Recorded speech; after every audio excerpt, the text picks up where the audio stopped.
Little fellow walking into a bar, and standing outside is a nun. And she looks at him and she says, "Before you enter this den of iniquity, think of your mother and your father." He said, "They're dead. They're dead in heaven." She said, "Well, think of the damage the alcohol is going to do to your brain." Huh? What are you talking about? Have you ever had a drink? And the nun says, "No." He said, "Well, how the hell can you stand there talking about it and saying drink is going to do damage to your brain if you've never had it?" I'll tell you what, I'll go in, get your drink, bring it out, give it to you, you drink it. If you don't like it, then you can talk about it. But don't talk about things you've never experienced. "What'll you have?" And the nun says, "I don't know." "What do ladies generally drink?" He says, "Gin." She says, "All right, I'll have a gin. But get it in a cup so nobody will notice." So the fellow goes into the bar and he says, "Give us a pint of beer and a double gin in a cup." And the fellow says, "Is that bloody nun out there again?" The Pope, discussing the existence of God with an out-and-out atheist, starts off very correctly, discussion, and as the hours go by, it gets more and more heated, and eventually the Pope turns to the man and he said, "The mom!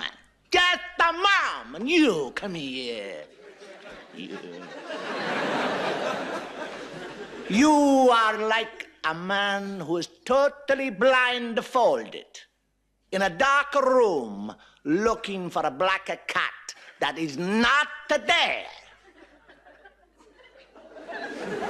The fellow said, "With all respect, Your Holiness, I think there's great similarity between us both." He said, "What do you mean, similarity?" He said, "Well, as far as I am concerned, you are like a man who is blindfolded in a totally dark room looking for a black cat that isn't there. The only difference is that you found it."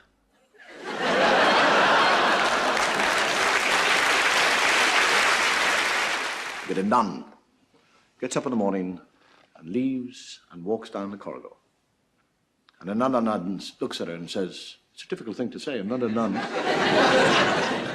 and says, "You got out of the wrong side of the bed this morning." And she goes on down, and another nun says, "You got out of the wrong side of the bed this morning." And this happens 15 times, and by then she's livid. And she meets the Mother Superior. And the Mother Superior is just about to open her mouth, and the sister says, "Don't tell me that I got out of the wrong side of the bed this morning!" And the Mother Superior said, "I wasn't going to say that. I was just going to say, what are you doing with the bishop's shoes on?"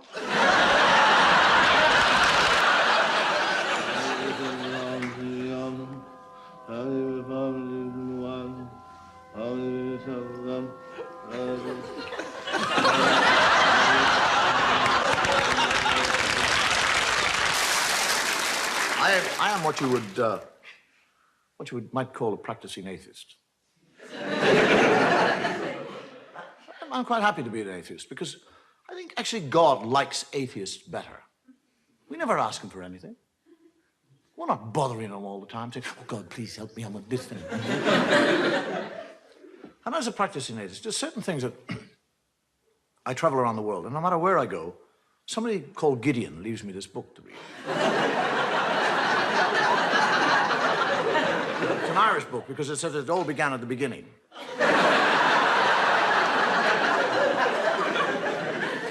There are certain things that, when I read the Bible, and I do read the Bible, that I find difficult to understand. I mean, if God has been there forever, what was he doing before he got to us?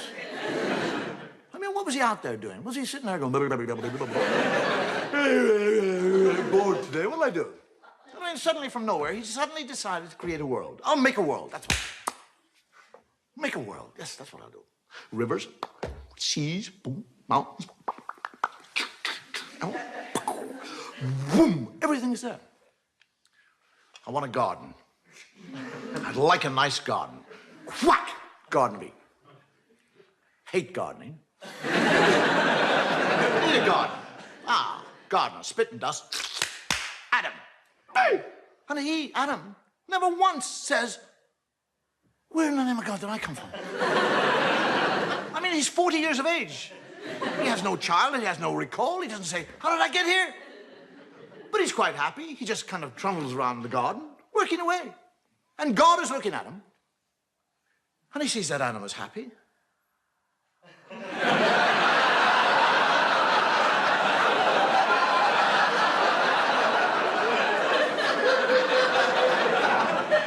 I didn't put him there to be happy.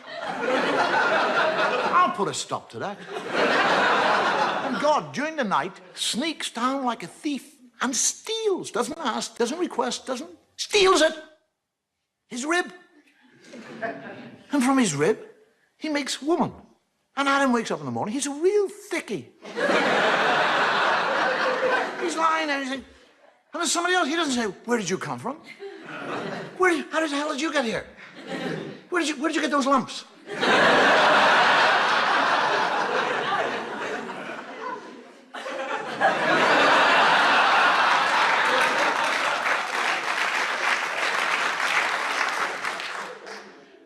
Just goes out and goes gardening. And God comes down and has a conversation with Eve and tells her that she can eat of any fruit in the tree in the whole garden with the exception of one fruit tree. He's talking to a woman. He actually tells her not to eat of the fruit. And then when she said, which tree can't I eat? He said, that one over there. He points it out to her.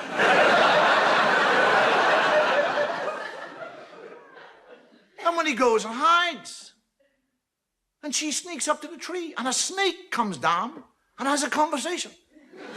A snake. Now, if I see a snake, I'll back off. One starts talking, I'll crap myself.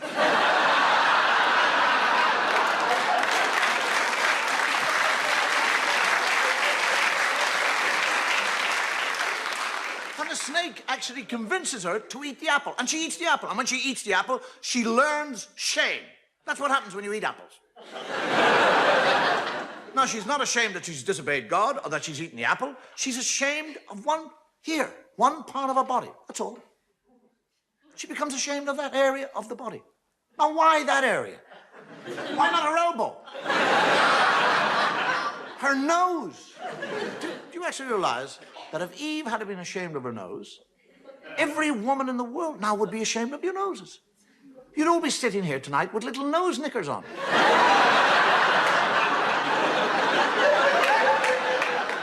Men would be in nightclubs watching totally naked ladies with G-strings on their nose. Take them off. Oh, I saw a nose. Oh. And this is the book. This is the book that you'll go into court and place your hand upon.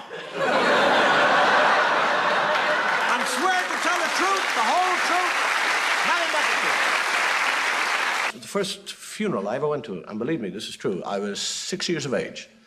And as they lowered the box into the ground, the priest said, in the name of the Father and the Son and the Holy Ghost. And I, for years, used to bless myself and say, in the name of the Father and the Son and into the Holy Ghost.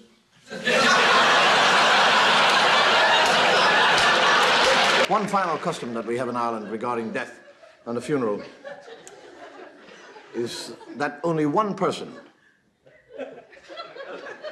who is buried in a graveyard can go to heaven.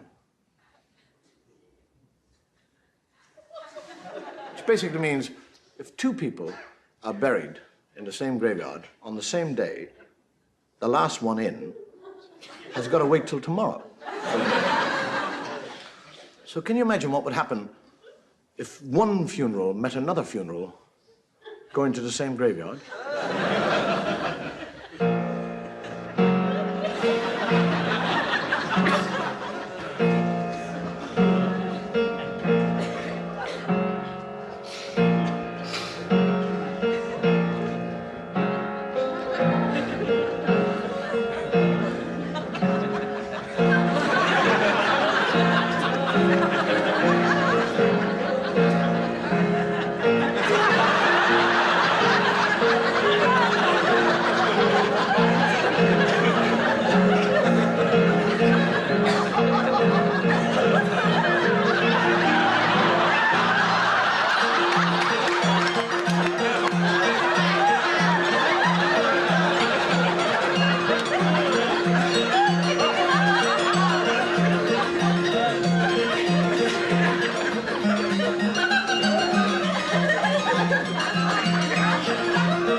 Little fella dies and goes to heaven, and St. Peter said, would you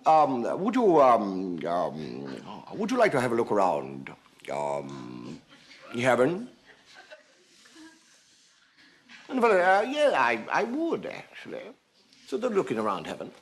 And he said, who are those people over there? He said, oh, they are the Muslims. They are Muslims there. And over there we have the Jewish people. And these are Anglicans and Hindus, Baptists. He said, why do you have this big wall here? He said, behind the wall, you see, we have the Catholics. He said, why do you have the Catholics behind the wall? He said, shh, they like to think that they're the only ones here.